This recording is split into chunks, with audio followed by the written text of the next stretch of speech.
I think that among the things that prevent us from acting is the fear of failure.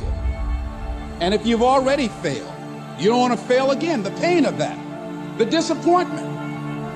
Many of us don't act because we want other people's approval. We want everybody to like us and to accept us. We're settling for less than what we actually deserve. We don't feel good about it, but we make it work in our minds. We'll come up with some kind of excuse to make it all right. You're waiting for someone to give you the opportunity. You're waiting for everything to line up. You're waiting for all the situations to come together perfectly. And I'm telling you, you cannot wait. You got to start working right now. Fault and responsibility do not go together. It sucks, but they don't. When something is somebody's fault, we want them to suffer. We want them punished. We want them to pay. We want it to be their responsibility to fix it, but that's not how it works, especially when it's your heart. Your heart, your life, your happiness is your responsibility and your responsibility alone. Your life can change. Your life can be more than just a place. It can be your future, your success. This change takes courage. It takes courage to stand up and break down the aspects of your life that you know is holding you back. Let your progress be idolized. Let it speak for itself. There is no excuse for not living up to your fullest potential. No excuse. I have never met anybody who became incredibly successful in any area of their life until they had suffered and sweated and sacrificed and kept their focus and fought through tears and trials and tests. And if you have a dream and you commit to it, it will come to pass. Do you believe anything bad enough to fight for it and sweat for it and work for it? If you capture more life, then you will see you have more grace. The depth, dimension and scope of your life is determined by how much life you capture within you. If you have not captured substantial life within you, you will live a small life. That's how it is.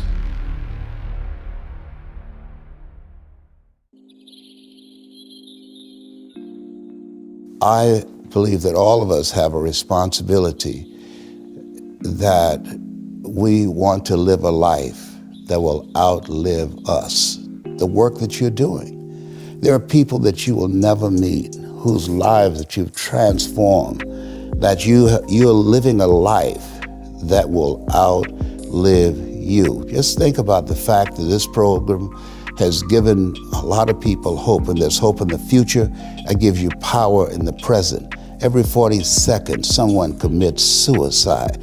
But because of something you say or some guest that you've invited, and as they share their story, you interrupt that story of being hopeless and powerless and not wanting to be here anymore. And because they took the time to watch, you create an experience.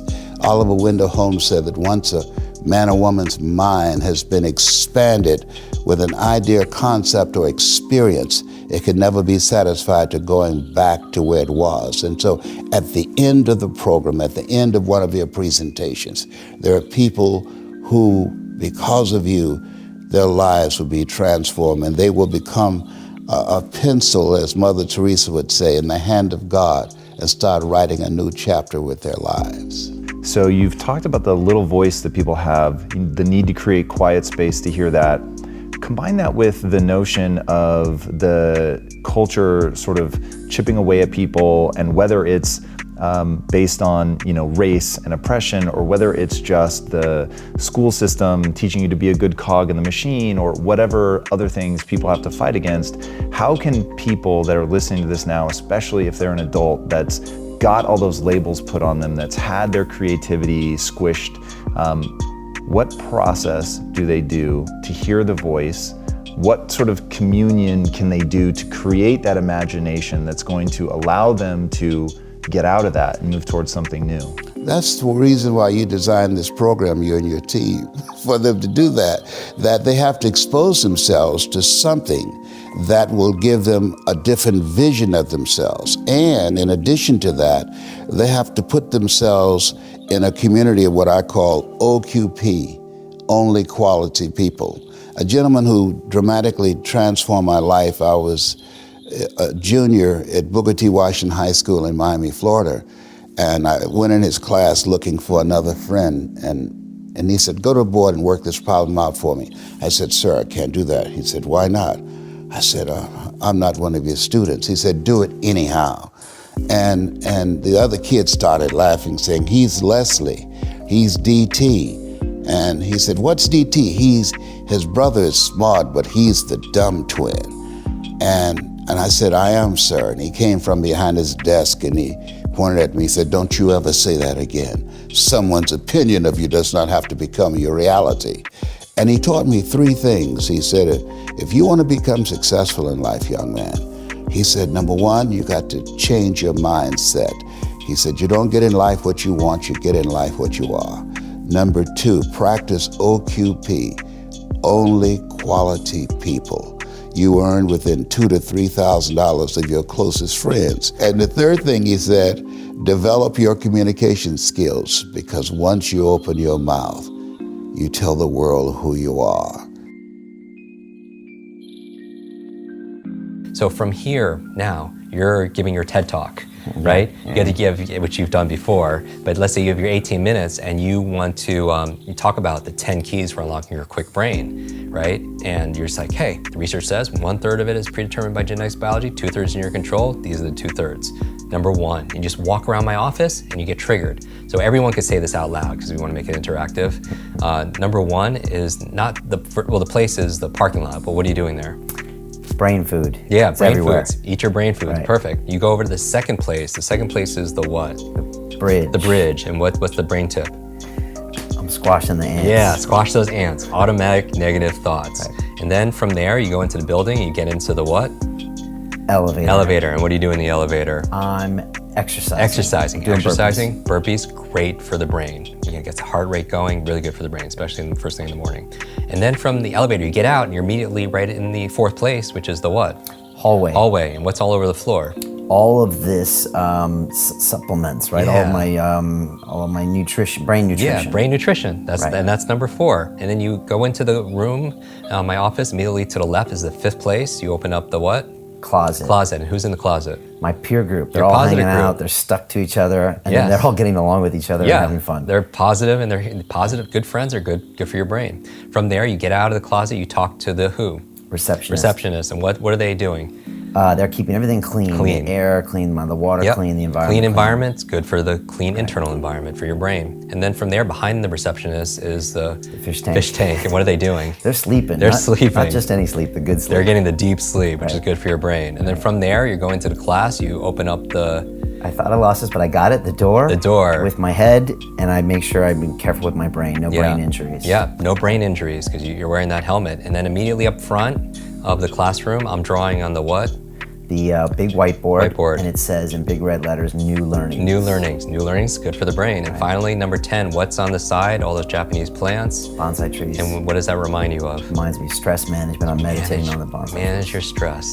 Because fight or flight, stress is good for fight or flight, physical, but not if you need to take a test. Not if you need to give a presentation at work.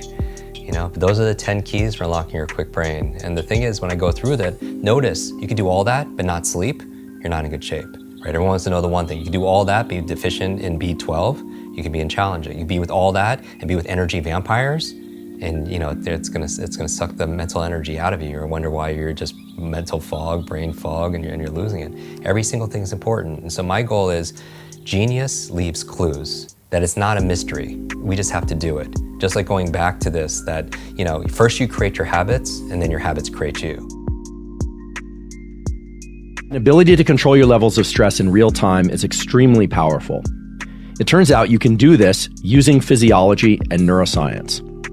Your breathing can directly impact your heart rate and your level of stress or calm. Here's how it works. When you inhale, your diaphragm moves down. This creates more space in your thoracic cavity, and your heart actually gets a little bit bigger.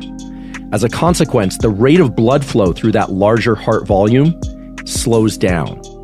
A signal is sent from a group of neurons on your heart called the sinoatrial node. That signal goes up to the brain, and your brain sends a signal to speed the heart up. In other words, inhaling speeds your heart rate up. The opposite is true as well. When you exhale, your diaphragm moves up. Your heart gets a little bit smaller because there's a little bit less space in your thoracic cavity. As a consequence, blood flows more quickly through that smaller volume. The sinoatrial node registers that and sends a signal to your brain, and the brain sends a signal to slow the heart down. So in other words, inhaling speeds your heart rate up, exhaling slows your heart rate down. So if you want to speed up your heart rate and be more alert, inhale more or make those inhales more vigorous, more intense. If you want to calm down, you can do that quickly by making your exhales slightly longer than your inhales or making them more vigorous. This doesn't require any breath work. This is something that you can do in real time. And that's what's called respiratory sinus arrhythmia. That's the technical phrase. It's also the basis of what's called heart rate variability, or HRV. But all you need to remember is inhaling deeper and longer will speed your heart rate up.